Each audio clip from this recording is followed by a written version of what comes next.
Hello Year 3, I want to start off by saying a huge well done to every single one of you that has been working on a story project this week.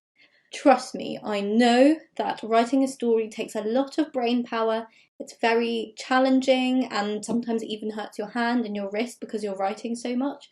So I truly know how much effort you've been putting in if you've been writing your story each day. So well done.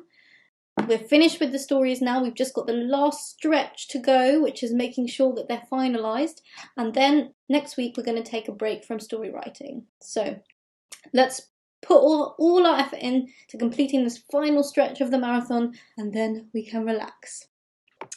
What we're going to be doing today is something called Uplevelling. You may remember that at the beginning of the week when I started to talk about story writing, I said that the first thing we were going to be working on was a draft. A draft of something means it's not the final version, it's just almost like a practice version or a half-complete version that you're then going to improve before you get to the final version. And if you remember, I showed you some pictures of J.K. Rowling's drafts and plans that she did for Harry Potter. If you become a professional author, you never ever just sit down and write your story all in one go and then send it off to the printer. You'll write one draft, you might write a second draft, you might write a third draft, you might do hundreds of drafts before you think, aha, my story's finished, I can send it to the printer and share it with the world. For our story projects this week, we've all worked on one draft. I do not expect you to do another draft, but we are going to improve our first draft so that when we write our final version, we've up-leveled it a bit. That means we've made it better. So, for the lesson today, you're going to need your draft story ready in front of you. Remember, Jade and Indigo groups don't need to do this because you've not been working on a story this week, you've been doing other writing work with Mr. Goodall and Miss Fernandez, so you can go if you're watching this video. Everybody who's still with me is probably not in the Jade or Indigo group, so you need your story, all the pages of your story, your beginning, your middle and end, and you need it all in one pile so that you can read it all the way from the beginning to the end. Your final, well, not your final story because it's still a draft, but your whole story all together. Then what you need is to have a different coloured pen for correcting. I have a red pen. You could have any colour pen that you like, so long as it's not too similar to your pencil or whichever pen you first wrote your draft in. So, here's a question. How do we correct our work? Well, actually the way that we've written our first draft of the story can help you. Because, as you can see in my version, and as you should see in most of your versions, we have written our work on alternating lines. So between each line, there's a lot of space for you to make corrections. It's much easier when you correct your work if you have a few things in your mind that you're already checking for, rather than just looking through and reading each word and thinking, is it right or wrong? So I've made a checklist for you of the main things I want you to check through when you're reading your draft. It's on the bottom here, and the task says read through your story draft and, using a pen of a different colour, up-level and correct as much as you can using this checklist. First thing says correct use of capital letters. So remember, we need capital letters at the beginning of sentences, capital letters at the beginning of speech clauses, capital letters for proper nouns, and remember the word I on its own is always a capital letter. Paragraphs used correctly. Maybe you've forgotten to write paragraphs. If you've just written your text in one big chunk, then you can show that you would have put a paragraph somewhere by doing 2 double lines. If you're in CCOL, we've been using this quite a lot. So where you would want one paragraph to end and another one to begin, you could just put a little double line like that.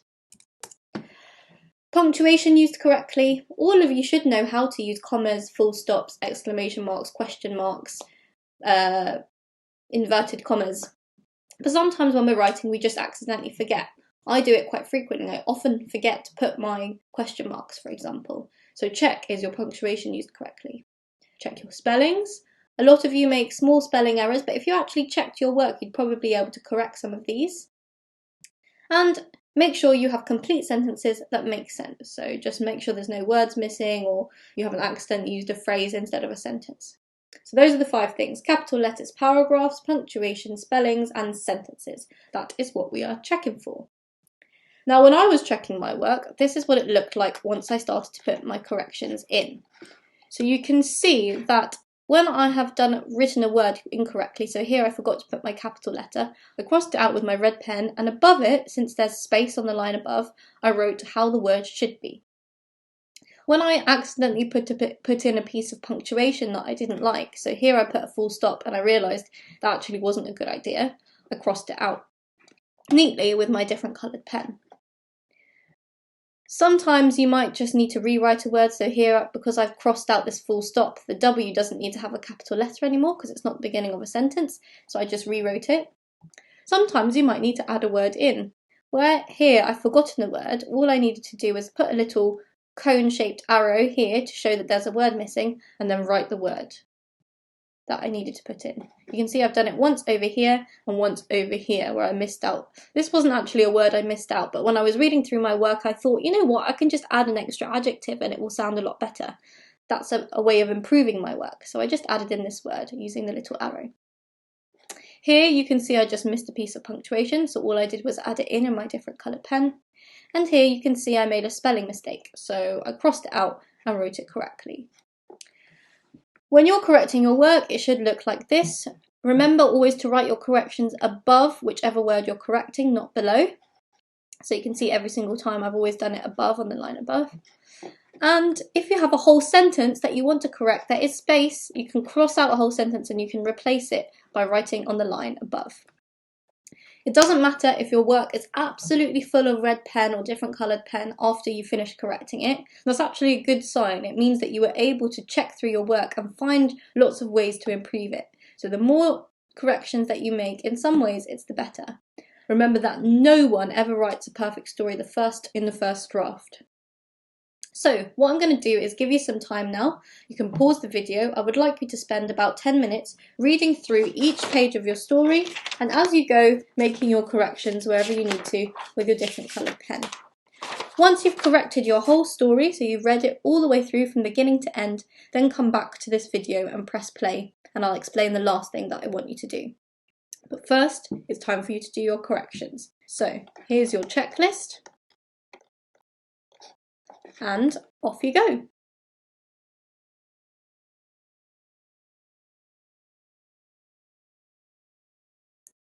Right, if you're still watching this video now, it means you've already corrected your entire draft and you have up-leveled your work.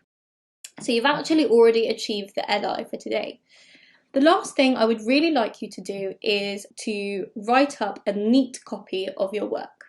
So that means keep your first draft on one side of your table and then have a new piece of paper on the other side of your table and copy out your work in your best handwriting. This is now the final copy of your work. For the final copy, you do not need to leave a space in each line, you can just write it normally. But since you've already written your story, you don't need to focus on your grammar or your spellings or anything, you just need to focus on your handwriting. This is the part of your work that I want you to send in. You don't need to send your draft version in with all your corrections. All you need to do is send in your final piece of work to me, because that's what I want to see is after you've done all that work and all that up-levelling, what did you end up with? I will be selecting some of my favourite stories to read to the entirety of Year 3 by video, and I will be looking out for some people who've made huge improvements in their work or created an outstanding story, and they might be getting sapphires or emeralds in the course of the next week. So please do send in your story. I would love to see it, and I hope that you will be proud of all the work you've put in to come out with a whole story from beginning to end that's improved from all your corrections. So now it's time for you to do your final neat copy. Remember, all you need to do now is focus on your handwriting, and then you've finished with your writing project. Well done! Once you're done with your final neat version, remember that's the only bit that you need to photograph and send in to me so I can see the final version of your story, and then I'll be choosing the best ones to be read out to the entirety of Year 3 in the next video. I look forward to seeing all of your stories. Have a lovely weekend!